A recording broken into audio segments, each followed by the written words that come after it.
بسم الله الرحمن الرحيم الحمد لله رب العالمين وصلى الله وسلم وبارك على نبينا محمد وعلى آله وأصحابه أجمعين أما بعد.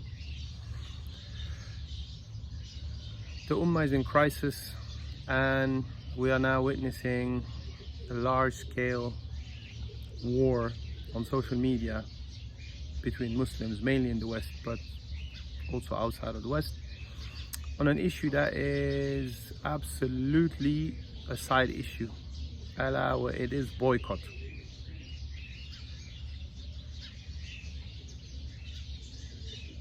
The issue of boycott is an issue where we do not have a clear text going in either direction. We don't have a clear text saying that Muslims, in case of conflict with any type of entity from the kuffar, be it the state, be it the group, be it the tribe, being whatnot, that they should not, or can, if they wish, boycott. We don't have any clear text to my knowledge. So that makes this particular issue an issue of ijtihad. And this is why we see that on both sides of this issue we have scholars of the Sunnah disagreeing on this particular matter. So each side is now trying to look at broader meanings of the Sharia and come up with a position on this matter of boycott that is coherent with other aspects of the Sharia. But just as things go in these kind of situations, they're just not going to agree, because points of view differ, bias comes in, and we don't have a clear text.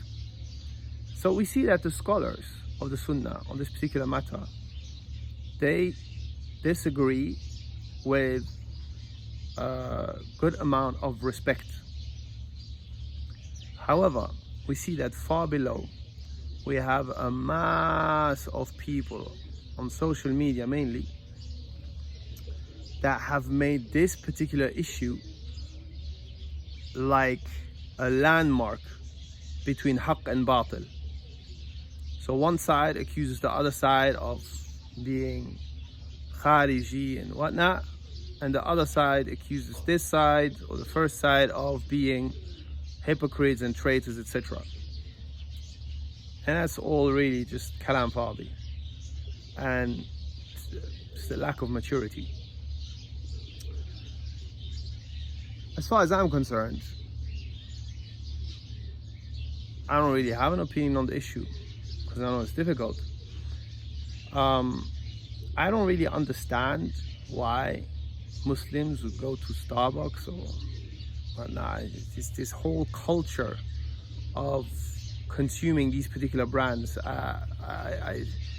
If you are in the first place under the spell of these brands, I think that is a problem to start off with, but that's a different issue.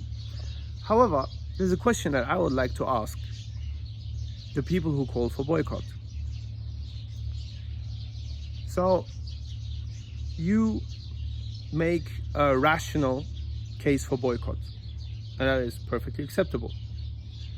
You back it up with certain matters of the Sharia, text, principles and whatnot that strengthen your position. That's fine. And there is no clear text to say that what you're doing is not permissible. So no problem. But my question is concerning the coherence of this whole buzz that's going on and the consistency. Because you see, you're calling for the boycott of certain brands that sell a halal product. And we see, many infographics have been produced where all these brands are listed, and you even have diagrams where they show you who owns these brands and how they support Yahudistan, etc. However, I haven't heard a single one of you, nor have I seen any of your infographics, etc., calling for the boycott of Netflix. So you see, you're calling for the boycott of things that are halal because of a certain situation, but something which is from the get-go haram. Because what Netflix is showing you is it's just haram all over the place. I mean, wake up. Or maybe is it that you don't know who owns Netflix? Is that the issue? You haven't done your homework. Well, you know what?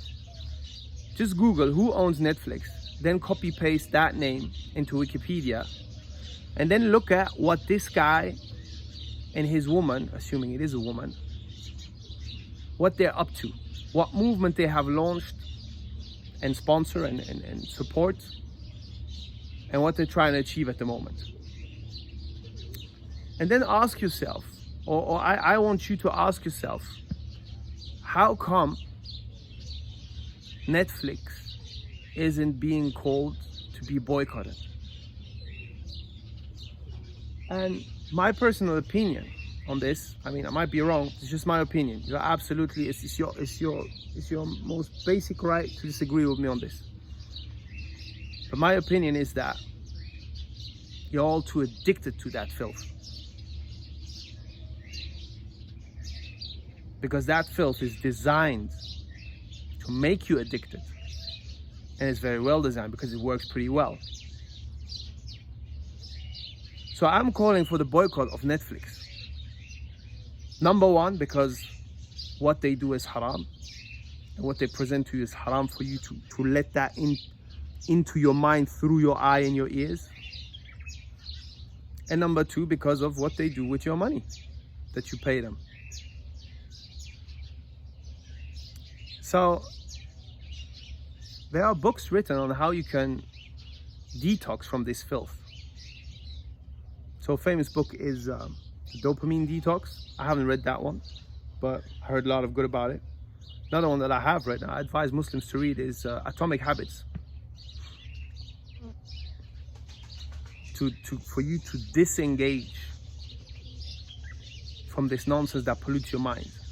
You see, eating junk food destroys your body. That is physical trash that you're putting into your physical system.